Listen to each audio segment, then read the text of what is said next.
आइए सुनते हैं आज की कहानी लौट के बुद्धू घर को आए। एक समय की बात है, किसी गांव में एक दर्जी रहता था। वो बहुत गरीब था। वो मन ही मन सोचता रहता कि मैं इतनी मेहनत करता हूं, फिर भी पैसे क्यों नहीं जोड़ पाता हूं। एक दिन उसने अपने मन में विचार किया कि इस गांव में मेरा कोई भविष्य नहीं, मुझे शहर चलकर अपना भाग्य आजमाना चाहिए। शायद वहां पहुंचने पर देवी लक्ष्मी मुझ पर मेहरबान हो जाए और मेरी हालत सुधर जाए। ये सोचकर वो शहर की ओर चल पड़ा। दर्जी अभी थोड़ी दूर ही पहुंचा था कि उसे रास्ते में एक लकड़हारा दिखाई दिया जो एक वृक्ष से लकड़ियां काट रहा था। दर्जी ने उससे पूछा, भैया लकड़हारे, तुम लकड़ियां काटकर कितने पैसे कमा लेते हो? कुछ न पूछो दोस्त, लकड़हारा लकड़ियां काटना छोड़कर उसकी ओर मुंह करके उदास स्वर में बोला, सारे दिन मेहनत करता हूं, फिर भी 2 जून की रोटी का जुगाड़ बड़ी मुश्किल से होता है और कोई काम मैं जानता नहीं, इसलिए पेट भरने के लिए लकड़ियां काटता हूं और उन्हें बेच देता हूं। बस इसी तरह से जिंदगी कट रही है। यह सुनकर दर्जी ने कहा, मैं भी तुम्हारी तरह बहुत मेहनत करता था, किंतु उससे मुझे कोई फायदा नहीं हुआ, इसलिए अब मैं गांव छोड़कर शहर जा रहा हूं, इस उम्मीद के साथ कि हो सकता है वहां कोई चमत्कार हो जाए और मेरी दरिद्रता दूर हो जाए।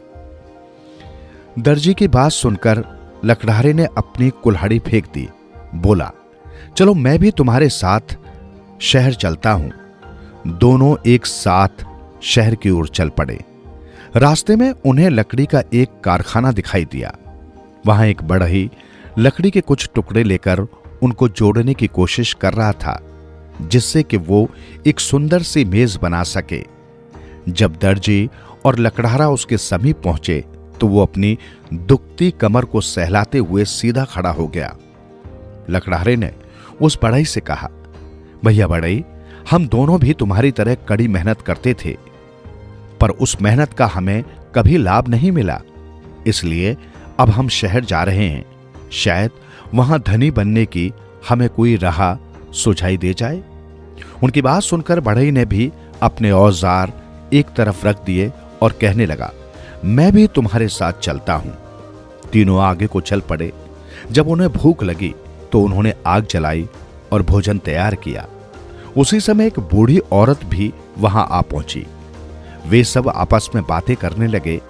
जब उस बूढ़ी औरत को यह पता चला कि उन तीनों ने ज्यादा धन कमाने के लालच में अपना अपना घर छोड़ा है और वो भी किसी दैवीय चमत्कार की आशा करके, तो वो उनसे बोली, तुम लोगों ने अपना घर छोड़कर मूर्खतापूर्ण काम किया है। क्यों? अगर कोई परी हमें मिल जाए और उसके वरदान से हम रातों रात धनी बन जाएं तो? दर्जी ने पूछा। तब तुम ये समझ लो कि बुढ़िया के वेश में मैं भी एक परी हूं। बोलो, तुम्हें क्या वरदान चाहिए? मैं तुम तीनों को एक एक वरदान दूंगी और देखूंगी कि तुम लोग उसका क्या लाभ उठाते हो। इतना कहकर बुढ़िया दर्जी की तरफ देखने लगी। दर्जी ने अपने धंधे को ध्यान में रखते हुए कहा, तब तुम मुझे ऐसा वरदान दो कि मैं जिस भी चीज को खींचूं वो लंबी होती चली जाए। ठीक है, ऐसा ही होगा, परी ने कहा। अब उसने लकड़हारे की तरफ देखा।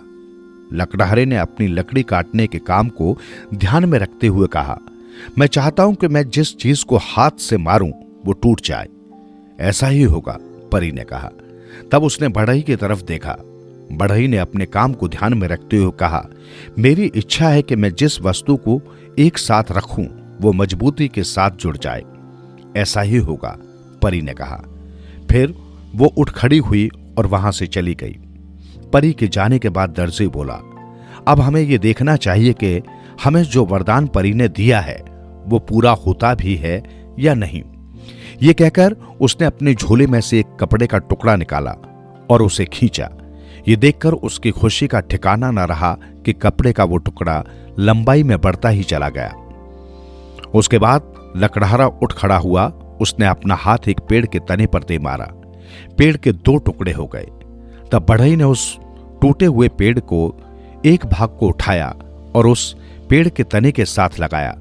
बढ़ई के ऐसा करते ही पेड़ के दोनों भाग मजबूती से आपस में जुड़ गए। ये देखकर तीनों खुशी से झूम उठे और आग के चारों तरफ नाचने लगे। दर्जी ने बातों ही बातों पर अपनी नाक को पकड़कर खींचा। ये देखकर उसके आश्चर्य का ठिकाना न रहा कि उसकी नाक खिंचकर लंबी हो गई थी।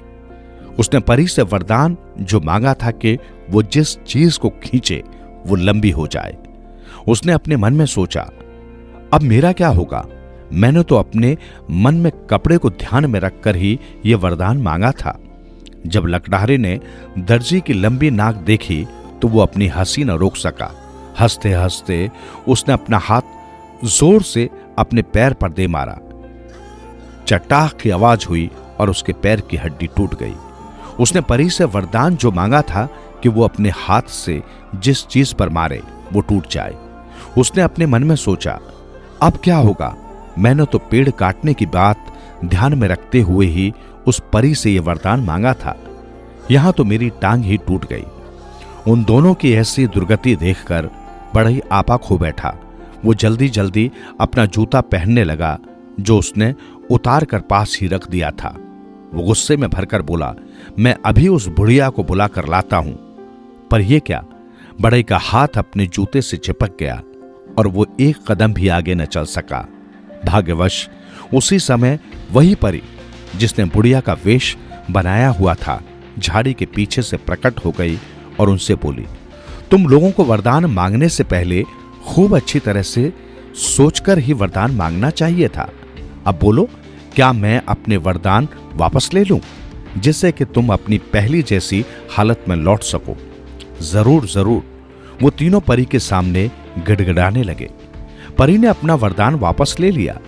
तब उन तीनों ने कसम खाई कि वे अब कभी भी धन के लालच में इधर उधर नहीं भटकेंगे, मेहनत से मुंह नहीं मोड़ेंगे और जो कुछ मेहनत से कमाई होगी उसी से अपनी गुजर बसर करेंगे।